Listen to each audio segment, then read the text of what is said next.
अस्सलाम वालेकुम व्यूअर्स, मैं हूं शाकिर सोलंकी। व्यूअर्स, हुकूमती हठधर्मी की वजह से अपोजिशन और हुकूमत के दरमियान ठन गई है।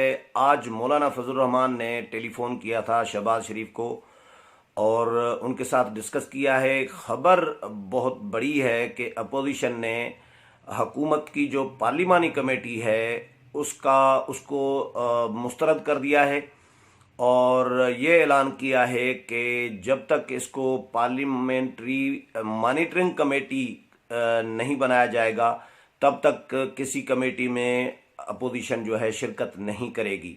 मौलाना फजल रहमान ने कुछ शिकायत भी की हैं अपोजिशन लीडर के साथ कि यूटिलिटी स्टोर्स पर जो है चीज़ें जो हैं सामान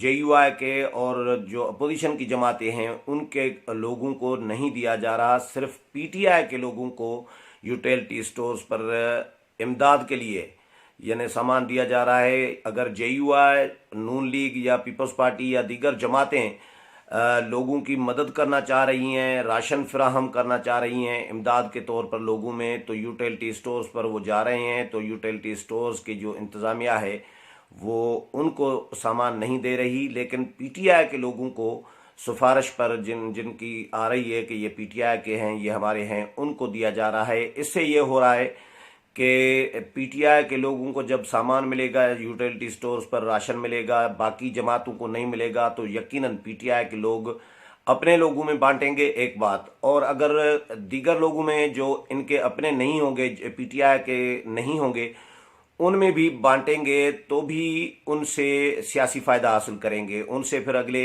इलेक्शन में वो वोट हासिल कर सकते हैं। तो बहरहाल ये अपनी फेवर में इस्तेमाल किया जा रहा है। तमाम जो वसाइल हैं, सरकारी वसाइल हैं, यूटिलिटी स्टोर्स PTI के नहीं हैं, यूटिलिटी स्टोर सरकारी होते हैं, ये कौमी स्टोर्स हैं, कौम की मिल्कियत होते हैं, मुल्क की रियासत की मिल्कियत होते हैं, ये PTI के नहीं हैं। लेकिन मौलाना फजल रहमान ने यह गिला शिकवा किया है, शिकायत की है शहबाज शरीफ के साथ टेलीफोन पर कि हमारे लोगों को यूटिलिटी स्टोर्स पर जो है राशन नहीं दिया जा रहा, PTI के लोगों को फराहम किया जा रहा है। तो इस पर भी उन्होंने एहतजाज अपना रिकॉर्ड कराया है।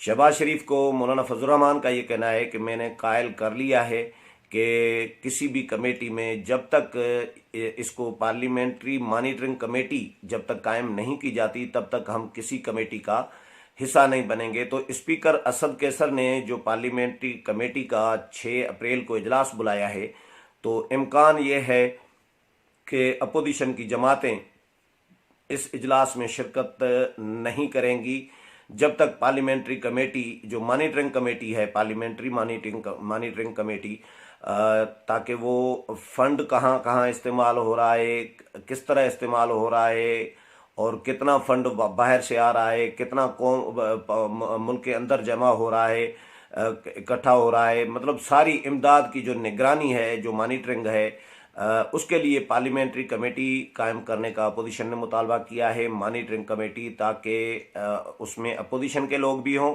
हुकूमत के अपने लोग भी हों। सिर्फ अपोजिशन पे मुश्तमिल नहीं होगी, हुकूमत के अपने लोग भी होंगे, बराबरी की बुनियाद पर होंगे, जितने हुकूमत के होंगे उतने अपोजिशन के होंगे। तो इसमें कोई हर्ज नहीं है, मेरा ख्याल है कोई हर्ज नहीं है अगर मॉनिटरिंग कमेटी बनाई जाती है। जब हुकूमत ये समझ रही है या कह रही है कि शफाफियत होगी, वज़ीर आज़म खुद कह रहे हैं कि शफाफियत होगी इमदाद की तकसीम में, फ़ंड्स की तकसीम में, तो जब शफाफियत होगी तो फिर मॉनिटरिंग कमेटी बनाने में क्या हर्ज है, तकलीफ क्या है, मसला क्या है, दिक्कत क्या है। अगर आप मॉनिटरिंग कमेटी जिसमें हुकूमत भी शामिल होगी, हुकूमत के लोग भी शामिल होंगे उतने ही जितने अपोजिशन के होंगे, तो आप एतराज़ क्यों कर रहे हैं? ये वही फॉरेन फंडिंग केस वाला सीन लग रहा है मुझे वज़ीर आज़म इमरान खान का, कि फॉरेन फंडिंग केस में भी कह रहे हैं कि कोई केस भी लड़ रहे हैं कि भाई हमने गलत फंड नहीं लिया, किसी मुल्क से फंड नहीं लिया, किसी बैरूनी कुव्वत से, किसी बैरूनी तंजीम से या मुल्क से या रियासत से फंड नहीं लिया, लेकिन दरखास्तें भी दे रहे हैं इलेक्शन कमीशन में कि इसको क्लोज किया जाए, इसको बंद किया जाए, इसको न खोला जाए। 2.5-3 साल से ये लटकाया हुआ है, जो 2018 से मेरा ख्याल है, ये इससे भी पहले बहरहाल ये कई सालों से चल रहा है, उससे भाग रही है पीटीआई। और लोग ये कहते हैं कि पीटीआई यानी दाल में काला है। पीटीआई ने फॉरेन फंडिंग ली है तंजीमों से या मुल्कों से, रियासतों से, इसीलिए पीटीआई जो है ये पिंडोरा बॉक्स नहीं खुलवाना चाह रही। तो ये भी सीन उसी तरह का ही मुझे लग रहा है कि अगर वजीर आजम शफाफियत पर यकीन रख रहे हैं कि शफाफ होगा तकसीम का तरीक़ाकार या तकसीम का अमल, तो फिर मॉनिटरिंग कमेटी बनाने में क्या हर्ज है। तो अपोजिशन ने बहरहाल ये ऐलान कर दिया है कि जब तक मॉनिटरिंग कमेटी कायम नहीं होगी तब तक हम किसी कमेटी का हिस्सा नहीं बनेंगे। एक बात। दूसरी बात ये कि जो टाइगर फोर्स वजीर आजम ने अनाउंस किया है उसको भी मौलाना फजल रहमान और शहबाज शरीफ ने मुस्तरद कर दिया है। मौलाना का ये कहना है कि भाई जब एक जमात के सरबराह कोई टाइगर फोर्स कायम करेंगे तो सीधी सी बात है, अंडरस्टूड बात है कि उसमें पीटीआई के लोग जाएंगे, पीपल्स पार्टी के लोग, नून लीग के लोग, जेयूआई के लोग या जमात इस्लामी या दीगर जमातों के लोग इस टाइगर फोर्स में पीटीआई, जो पीटीआई के सरबराह अनाउंस कर रहे हैं, chairman PTI Imran Khan announce कर रहे हैं, तो उसमें क्यों जाएंगे वो लोग। आज उस्मान डार ने वजीर आजम से सुनाए मुलाकात की है और वजीर आजम को उन्होंने रिपोर्ट दी है कि 3 लाख लोग जो है, नौजवान जो हैं वो इसमें भर्ती हो चुके हैं। 3 लाख नौजवान जो है टाइगर फोर्स में आ चुके हैं, अप्लाई कर चुके हैं वगैरह वगैरह, इस तरह की उन्होंने बात की है। लेकिन मैं पूछ रहा हूं कि 3 लाख लोग अगर आपके पीटीआई के जो मेंबरान ऑलरेडी हैं, आपके इतने तो होंगे ही, लेकिन क्या उनको ही तो आप फाल नहीं कर रहे। मुझे तो ये लग रहा है कि पीटीआई की जो अपनी मेंबरशिप ऑलरेडी मौजूद है इसी को ही ना डिक्लेयर कर दें कि भाई ये जो है नौजवानों का जो टाइगर फोर्स कायम किया है। तो मौलाना का ये कहना था कि जिसमें एक जमात के सरबराह जब अनाउंस करेंगे तो उसमें एक ही जमात के लोग आएंगे, दूसरी जमातों के क्यों लोग आएंगे। तो ये टाइगर फोर्स कबूल नहीं है और इस टाइगर फोर्स के साथ हम कम अज कम किसी भी मरहले पर तावन भी नहीं करेंगे, इसके साथ मिलकर काम नहीं करेंगे। ये मौलाना ने आज शहबाज शरीफ को बताया है और शहबाज शरीफ ने भी इस पर एग्री किया है मौलाना के साथ। और शहबाज शरीफ ने बकौल मौलाना फजल रहमान के तमाम जमातों के सरबराहान से रब्ता करके उनको भी इस मामले में एतमाद में लिया है, उनको भी ब्रीफिंग दी है कि हुकूमत जो है इस तरह का अपोजिशन के साथ रवैया अपना रही है और हुकूमत मॉनिटरिंग कमेटी से भी भाग रही है। हुकूमत अपोजिशन की तजावीज़ नहीं मान रही। हुकूमत टाइगर फोर्स हुकूमत ने अनाउंस कर दिया है। मौलाना ने यह भी कहा कि भाई जब पाक फौज, रेंजर्स, पुलिस, हमारे इदारे मौजूद हैं, सिक्योरिटी फोर्सेस हमारी मौजूद हैं, बल्दियाती इदारे मौजूद हैं, तो फिर टाइगर फोर्स की ज़रूरत क्या है। आप बल्दियाती इदारों पर क्यों ट्रस्ट नहीं कर रहे। शफाफियत अगर बल्दियाती इदारों में नहीं होगी, आपको ट्रस्ट नहीं है, तो टाइगर फोर्स पे बाकी लोग ट्रस्ट क्यों करें भाई। मतलब आप जो अमल करें आप समझते हैं कि वही साफ और शफाफ है, बाकी जो जमातें हैं वो शफाफ नहीं कर सकती। मैं ही सही कर रहा हूं या सही कर सकता हूं, और जो आपको समझ में आ रही है कौमी पॉलिसी आप नहीं बनाना चाह रहे।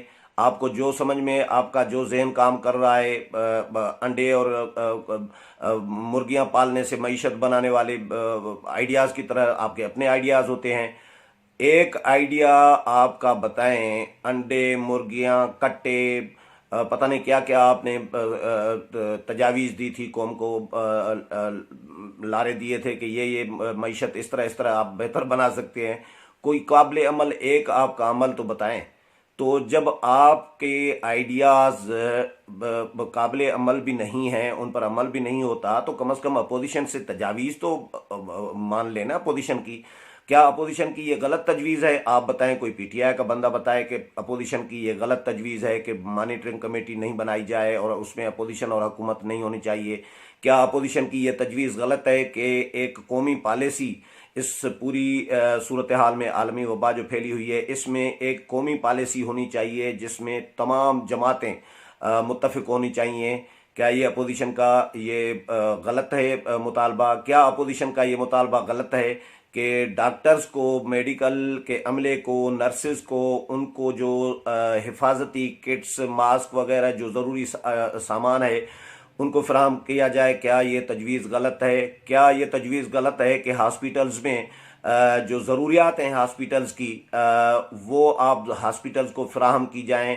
क्या ये अपोजिशन के तो यही मुतालबात हैं। क्या ये अपोजिशन की तजवीज़ गलत है कि आप डेली बेसिस पर मुश्तरका मफादात कौंसिल का इजलास बुलाएं? तो ये अपोजिशन की कोई एक तजवीज़ गलत नहीं है। आपने मुश्तरका मफादात कौंसिल का अभी तक इजलास शायद एक, मुझे याद नहीं पड़ रहा सही, शायद बुलाया हो, लेकिन आप कोई इजलास मुश्तरका मफादात कौंसिल का बुलाना नहीं चाहते। अपोजिशन की एपीसी से आप भाग गए, जो पार्लिमानी कमेटी पार्लिमानी रहनुमाओं का इजलास स्पीकर ने बुलाया था, उसमें तकरीर करके आप निकल लिए और अपोजिशन की न तकारीर सुनी न तजावीज़ उनसे ली। आप चलें, ये होता है कि भाई बंदा तजावीज़ लेता है लेकिन करता अपना है, ये भी होता है। लेकिन आप तो तजावीज़ लेने के लिए तैयार नहीं है, अपोजिशन के साथ बैठने के लिए तैयार नहीं है। किबला आपने कौमी सोच और कौमी पॉलिसी को, आपने कौमी इत्तेहाद को पारा पारा किया है। पीटीआई ने, वज़ीर आज़म इमरान खान ने सबोताज किया है और वज़ीर आज़म की इस अना की वजह से अपोजिशन और हुकूमत का अभी तक मुश्तरका कोई लाहा अमल, कौमी एक लाहा अमल जो है वो सामने नहीं आ पा रहा। उम्मीद है कि प्रोग्राम पसंद आया होगा। अगले प्रोग्राम में फिर मुलाकात होगी, तब तक इजाज़त चाहता हूँ। अल्लाह हाफिज़।